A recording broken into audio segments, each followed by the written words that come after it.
रतनपुर में राजू नाम का एक लड़का रहता था। उसकी सतौली माँ ने उसे घर से निकाल दिया था और चालाकी से सब कुछ अपने नाम कर लिया था। और राजू के हिस्से में केवल 3 गायें थीं। राजू अशिक्षित था, जिसके कारण उसे कोई नौकरी नहीं मिल रही थी। इसलिए उसने निर्णय लिया था कि अब वह तीनों गायों की अच्छे से देखभाल करेगा और उनके जरिए अपना कारोबार आगे बढ़ाएगा। और वह गायों से कहने लगा कि अब मेरा कोई नहीं है सिवाय मेरे, अब गौ माता तुम तीनों ही मेरा परिवार हो। तीनों गायें मजबूत और जवान थीं और एक दूसरे की बहनों की तरह थीं।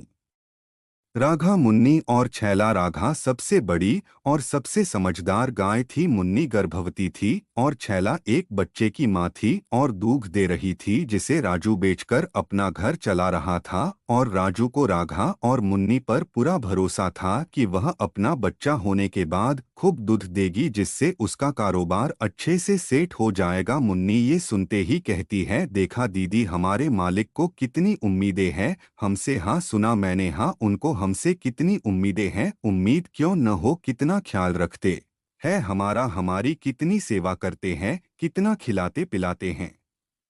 अगर हम उनकी उम्मीद पर खरे नहीं उतरेंगे तो धिक्कार है हमारी जिंदगी पर। चलो हम सब मिलकर मालिक की मदद करेंगे। छैला दीदी, तुमने बच्चा दिया है और तुम दूध भी देती हो। और राधा बहन, चिंता न करो, तुम भी कुछ दिनों बाद बच्चा दे दोगी। तुम दोनों मेरा साथ कभी मत छोड़ना। इतना कहकर उसके आंखों में आंसू आ गए। चिंता न करो दीदी, हम तुम्हारे साथ हैं।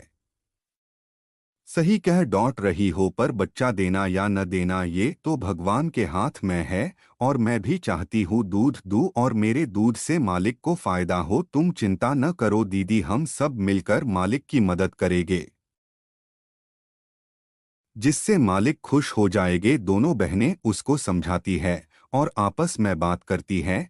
ये सब सुनकर राधा भावुक हो जाती है और सोचती है, ऐसी बहन सब दे भगवान। और अगली सुबह राजू का